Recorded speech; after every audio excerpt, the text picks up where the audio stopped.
To enable or disable auto brightness in Samsung Galaxy S9 or S9 Plus. Open Settings.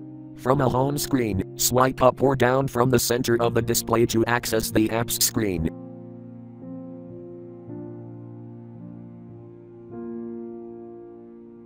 Tap Settings.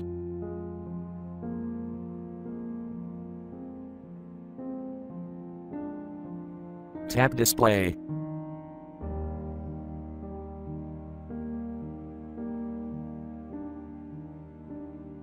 Tap Auto Brightness switch until blue to enable, or tap until gray to disable.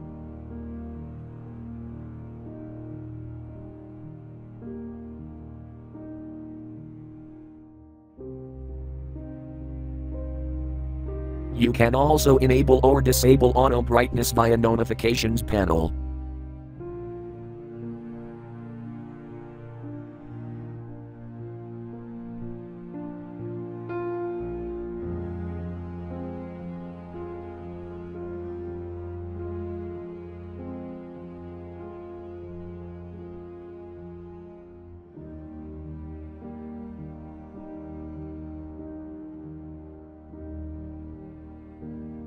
Thank you for watching. Have a nice day.